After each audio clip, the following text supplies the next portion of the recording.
La période de confinement passée, on sent que là, ça devient un petit peu difficile parce que les restaurants, les hôtels, enfin tous les professionnels du tourisme ne travaillent pas et ça va devenir compliqué parce que ceux qui ont un peu de trésorerie peuvent survivre, mais plus pour très longtemps, et ceux qui n'en ont pas, c'est dramatique. Je sais que la situation est catastrophique. Là, il va falloir que ça reprenne. Et ce n'est pas le jour du déconfinement, le 11, que ça va pouvoir reprendre, puisqu'ils sont fermés jusqu'au 2 juin.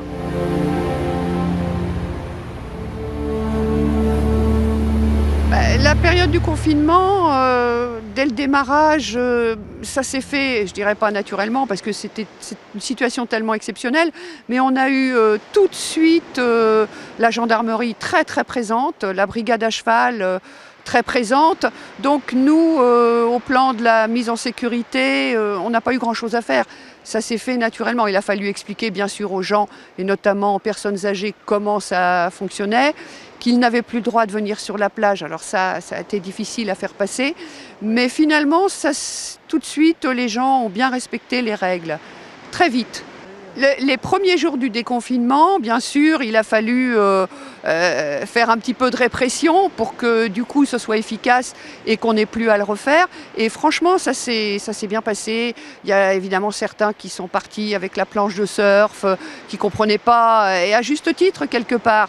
Mais voilà, tout de suite, ça a été expliqué et compris.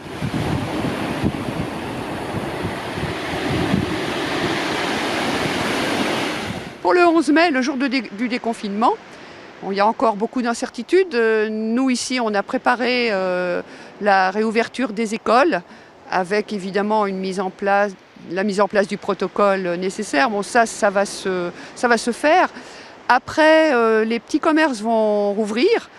Seulement, moi, mon inquiétude, c'est que tous les petits commerces qui vendent des produits du terroir ou autres, la clientèle sera-t-elle là pour acheter? Ça, c'est moins sûr, étant donné que nous, le 11 mai, c'est le déconfinement, mais pas pour tout le monde. Les professionnels de la restauration, d'hôtellerie seront fermés, la plage sera encore fermée, donc voilà, c'est très compliqué.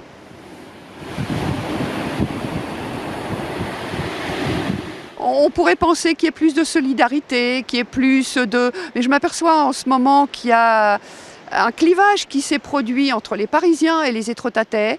Je vois sur les réseaux sociaux, c'est un petit peu agressif envers les Parisiens. Alors je sais qu'il y a toujours eu ce clivage entre les Étretattais et les Parisiens. Mais voilà, les Parisiens, ils sont là.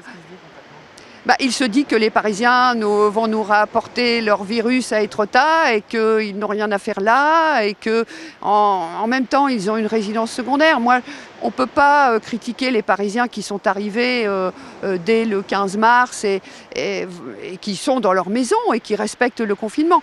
Après, les va-et-vient pendant la période de confinement, ça, c'est plus compliqué à tolérer. Et je sais qu'il y en a.